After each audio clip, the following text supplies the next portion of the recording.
Salama daholo eo andao indray raha ho resahana amintsika ireto tsara ho fantatra manaraka ireto. Dokotera Mabizo naneho ny hevitra momba ny mpox nokianiny ireo dokotera namany izy taorian'izay. Any Antsy heverina ho vaovao amin'ny ampahany ny olany tsy fisian'ny herinaratra afaka andro vitsy. Mbola ao Antsy izay hatrany filohan'ny fokontany misa 5 no nesorina tamin'ny toerany. Anteny miram-pirenena nitsidika an-tanàna Sambava ny filoha levitry Tokely Justin niaradia tamin'ny filoha Mamangy Norbert. Noraisina tao amin'ny havoria ny ministra Mara Volamiranty Dona. Ireo no fakafakana amintsika atao anatin'ity video ity ka manasantsika rehetra anaraka an'ity video ity hatramin'ny farany. Azadino ny milaiky ny video antsika ary tsarovatrany ny miabony amin'ny chaîne antsika mba ahafahanareo manaraka tsy tapaka ny video zay lefa nyamisy tonga tawatagasy toy izao ny fanaovana azy. Tsy ampiandrely isika fa avy hatrany tonga dia vavany ndawary. Mampalahelo isika malagasy maro loatra ny olona heverina na mihevitra ho manam-pahaizana. Mety noho ny diplôma ananany angambany kanefa mitovy amin'ny olona tsy nianatra ihany raha ny fihetsiky sy ny zavatra ataon'izy ireny no tarafiny. Misy ny miteny fahatany kanefa ny fahalalana fototra mihitsy no tsy ampy. Ny diplôma raha teo mety novidiana sy no sandaim-bola sy ny sisa ka lasa tsy voafehy tanteraka ny andraikitra tokony ho sahanina. Io no teny izay nataon'ny mpitsabo teratany malagasy iray izay tsy te-hamoaka ny anarany mba hialana amin'ny ady hevitra tsy misy dikany kanefa naneho mafy ny hatezerany tamin'ny fanaohan-kevitra nataon'ny dokotera iray izay mahakasika ny mpox ity raha namana ity. Tsy mazava ny ara-tsiantifika amin'ny mahavirus anti-mpox ity. Tsy nanazava ara-tsiantifika amin'ny mahavirus anti-mpox ity ilay dokotera lazaina mitetateta fahatany fa manao tantara valamaty sy fampitahana ny zavanisy nandritra ny Covid-19. Lazain'ity dokotera ny hevitra ity mantsy fa fampitahorana sy fampihohona ho an'ny tsy ampy fahalalana sy tsy mikaroka ihany ny firesahana ity mpox ity. Ho avy indray ny vaksiny sy ny fihobohana izany hoe confinement anterivozona ary ny fanankatonana ny sisintany ho ity dokotera izay kian'ny namany ity satria manatsatso tanteraka ny fanaovam-baksiny. Mba fahalalana avy taiza loatra no nitoviziny ity milaza ho azy dokotera ity izay mpitsabo tokony hanazava ny sain'olona sy ny tombotsoa entin'ny vaksiny zany eo amin'ny sehatry ny fahasalamam-bahoaka kanefa mampitahotra olona amin'ny fanaovam-baksiny. Io ny fanakianana sy fanontaniana entin'ny dokotera hafa izay mitsara ity dokotera lazain'izy ireo ho dokotera Mabizo ity. Mitohy ny paikady amin'ny fandringanana ny zanak'olombelona sy ny fametrahana ny ordre mondial ka aza manaiky ambaran'olo vandy. Io ny lazain'ity izay heverina ho mpitsabo natao hanazava sain'ny mpiarabelona ity ka nahatonga ny namany tezitra mafy tamin'ny fanaohan-kevitra izay nataony izay. Ny tena dokotera nianatra nandalina sy mahay ny asany ary manana ny mahizy azy dia tsy hanao fanaohan-kevitra tahaka izao. Tsy miaina amin'ny honohono ny mpitsabo fa miainga hatrany amin'ny fitiliana ara-tsiantifika ho ity dokotera ity izay mampitony ny rehetra ary nilaza ny tena torohevitra omen'ny olona mpitsabo no araho amin'ny antsaka sy andavana fa tsy misy tokony atahorana manokana ny fomba fitsaboan'ireo aretina isan-karazany fa voafehy tanteraka ara-tsiansy avokoa izy ireo. Any Antsy indray efa niala tany Mahajanga ny grupy izay ho alefa tany Antsy.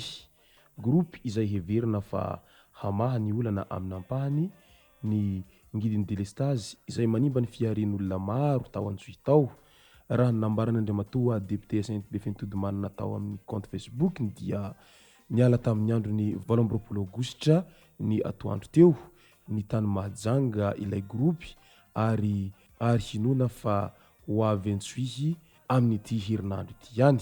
Ka amin'izao weekend izao no voalaza fa hanaovana ny installation ary manantena isika fa hiverina amin'ny laoniny ny famatsiana herinaratra alohan'ny farany herinandro ambony io. Miasa antsika fa tsy mitabataba ho hiatrany fanazavany Andriamatoa député Hyacinthe Befenitodomanana tao amin'ny Facebook ny tao. Ka tombony be ho an'ny voaka ny Antsimo zany fahazahoana milina vaovao any orinasa Jirama izany. Fa ny fantenina mipetraka atreto dia na eo aza mo ireo milina vaovao ireo fa raha mbola mitovy foana izao olany solika sy ny maro hafa izao dia ho sahirana ihany ny orinasa Jirama amin'izay. Mbola any Antsy hatrany no esorina amin'ny toerany ireo filohan'ny fokontany maromaro tao Antsy tao. Misy 5 izy ireo voakasika an'izany. Tokony ho enina izy ireo nongotana tamin'ny toerana fa ny iray nisy mpiaro. Izany hoe nisy nanao intervention izany ka mbola tafapetraka tamin'ny toerany raha araky ny fanazavana. Raha ny vaovao voaray dia voatondro ho tsy dia hita nanohana ny kandida nitohanany mpitondra tamin'ny fifidianana sombam-bahoaka farany teo iny ireto voatsoka amin'ny toerany ireto. Izay no voalaza ho antony fanesorana. Mbola araky ny loharanom-baovao hatrany no milaza fa tsy manaraka ny lamina napetraka momba ny fifidianana ben'ny tanàna izay hatao ny alarobia 20 Desambra ho avy izao izy ireo ka heverina fa mety hanimba vato dia aleo hiesorina dian'izao. Efa mandeha ihany koa ny fampitandremana ireo filohan'ny fokontany amin'izao fa raha tsy mitarika ny kandida ho tohanany fitondram-panjakana ao amin'ny fokontany izay hiadidiny dia efa miomana fa tsy maintsy hiesorina aorian'ny fifidianana ben'ny tanàna.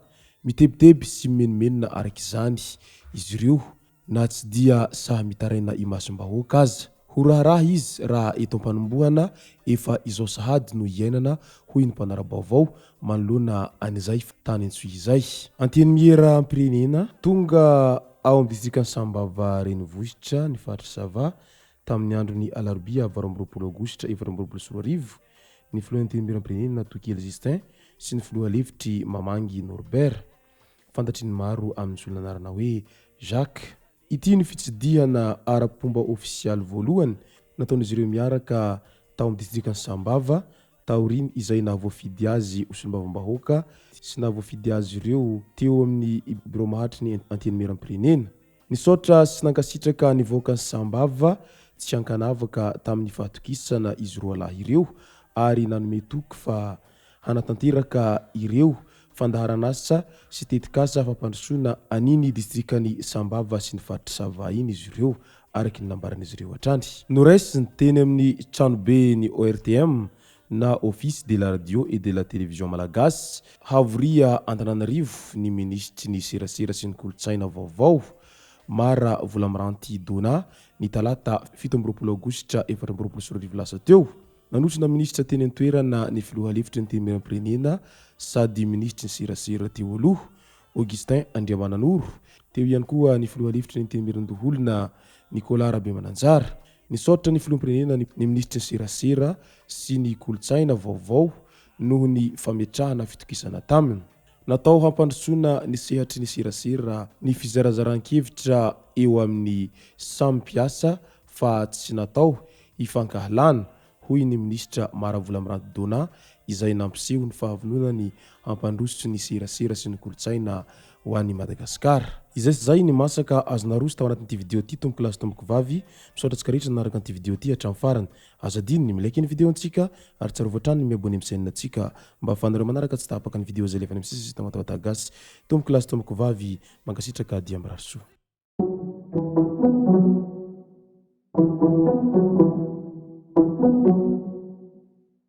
Thank you.